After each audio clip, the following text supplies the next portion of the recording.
Hello বন্ধুরা, ইচ্ছে যখন রান্নামেলের পক্ষ থেকে আমি অর্পিতা আপনাদের আরও একটি ব্লগে স্বাগত জানাই। এটা আমার জন্মাষ্টমীতে তৈরি করা ব্লগ।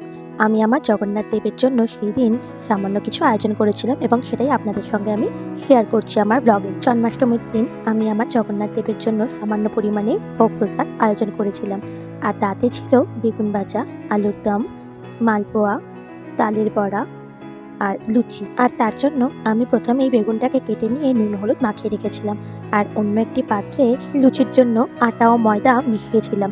আমি সেদিনকে আটা ময়দা মিশিয়ে লুচি করেছিলাম ঠাকুরের জন্য। এরপর সাদা তেল দিয়ে ময়ান দিয়ে ভালো করে আটা ময়দাটাকে একসঙ্গে মিশিয়ে মেখে নিয়ে কিছুক্ষণ তাকে চাপা দিয়ে রেখে দিয়েছিলাম। এবার অন্য একটা পাত্রে সামান্য পরিমাণে সুজি আর চিনি জল দিয়ে ভিজিয়ে রেখেছিলাম, যাতে চিনি আর সুজি খুব ভালো মতো মিশে যেতে পারে। এরপর আমি পাত্রটিকে ঢাকা দিয়ে কিছুক্ষণ রেখে দিয়ে অন্য একটি পাত্রে তালের পাল্পটাকে নিয়ে সেটার সাথে সামান্য পরিমাণে চিনি, অল্প একটু সুজি আর কালো জিরে দিয়ে ভালো মতো সেটাকে আমি মিশিয়ে নিলাম। আর তার সাথে দিয়েছিলাম একটা পাকা কলা, যাতে তালের বড়াটা একটু নরম হয়। আর তালের বড়া তৈরি করার মিশ্রণের সাথে যদি পাকা কলা চটকে মাখো তাহলে কিন্তু তার একটা আলাদাই টেস্ট হয়। এরপর সামান্য পরিমাণে ময়দা দিয়ে আমি ভালো করে তালের এই মিশ্রণটিকে ফেটিয়ে নিলাম, আর তার মধ্যে সামান্য পরিমাণে একটু খাবার সোডাও দিয়ে দিয়েছিলাম। এরপর আমি কড়াইতে তেল গরম করে বেগুনগুলোকে লাল লাল করে ভেজে নিয়ে তুলে রাখলাম। এরপর মালপোয়া করার জন্য যে চিনি আর সুজির মিশ্রণটিকে আমি আলাদা করে রেখে দিয়েছিলাম জলে মিশিয়ে, তার মধ্যে আমি সামান্য পরিমাণে ময়দা, একটু মৌরি আর সামান্য পরিমাণে নুন দিয়ে সেটাকে ভালো করে ফেটিয়ে নিলাম। এরপর মিশ্রণটিকে কিছুক্ষণ আমরা চাপা দিয়ে রেখে দেবো।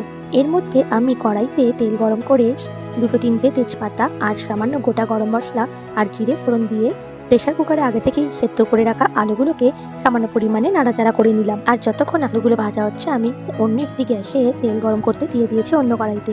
এরপর আবার আলুর দমে সামান্য পরিমাণে আদা বাটা, জিরে গুঁড়ো, ধনে গুঁড়ো, সামান্য পরিমাণে টমেটো কেচাপ, নুন আর একটু চিনি দিয়ে আমি আলুগুলোকে ভালো করে নাড়তে থাকলাম।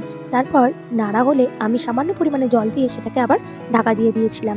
আর অন্য কড়াইটা যেটা বসিয়েছিলাম তাতে ফেটিয়ে রাখা তালের মিশ্রণটা দিয়ে ছোট ছোট করে তালের বড়া তৈরি করতে শুরু করলাম।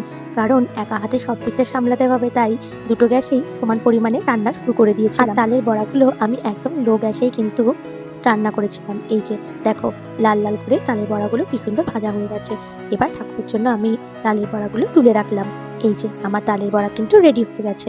আর অন্যদিকে আলুর দমটাও মোটামুটি তৈরি হয়েই এসছে।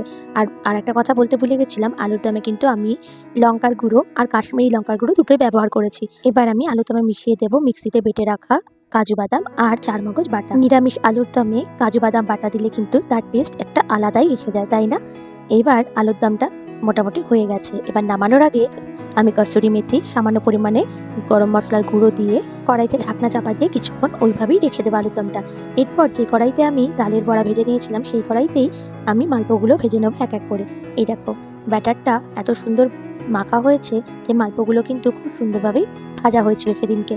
এই যে আমি একটা একটা করে মালপো বেশ লাল লাল করে ঠাকুরের জন্য ভেজে নিয়েছি। মালপো তৈরির ক্ষেত্রে ময়দা আর চিনি যে পরিমাণ নেওয়া হবে তার 1/3 কিন্তু সুজি নিতে হবে, তাহলে কিন্তু মালপো খুব বেশি করকরে হবে না আর খেতেও খুব সুস্বাদু হবে। এই যে আমি এক এক করে ঠাকুরের জন্য সব মালপোগুলো ধীরে ধীরে তৈরি করে নিচ্ছি।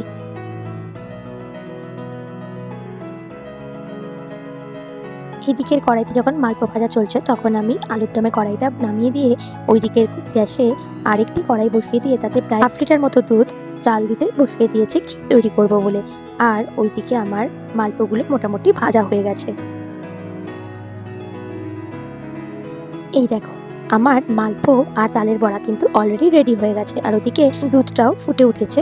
আর দুধটা ফুটে ওঠার পরে কিন্তু তাকে অনবরত একটা চামচ বা কিছু দিয়ে নেড়ে যেতে হবে। দুধ চাল হচ্ছে যে কড়াইটা, সেই গ্যাসটাকে একদম লো করে দিয়ে আমি এই দিককার কড়াইতে ঠাকুরের জন্য লুচিগুলো ভেজে নিয়েছি। দেখো, ঠাকুরের লুচিও মোটামুটি ভাজা আমার শেষ। আর ওইদিকে দুধটাও কিন্তু জাল হতে হতে প্রায় ঘন হয়ে এসেছে। আর দেখো কি সুন্দর ক্ষীরের মতো তৈরি হতে শুরু করে দিয়েছে। আর এর মধ্যে আমি সামান্য পরিমাণে এলাচ গুঁড়ো দিয়েছি আর একটু কেশর দিয়েছিলাম জাস্ট কালার আসার জন্য। আর যখন ক্ষীর তৈরি করবে দুধটা কিন্তু কন্টিনিউ নেড়ে যেতে হবে, নাহলে কিন্তু দুধটা লেগে যাওয়ার সম্ভাবনা থাকে। ব্যাস, আমার সমস্ত ভোগ রেডি হয়ে গেছে ঠাকুরের জন্য। এবার চলো আমি আমার জগন্নাথ দেবকে তোমাদেরকে সবাইকে দেখাই।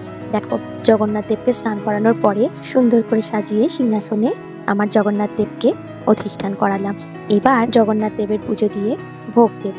চলো তোমাদের সঙ্গে এই ভিডিওটা শেয়ার করি।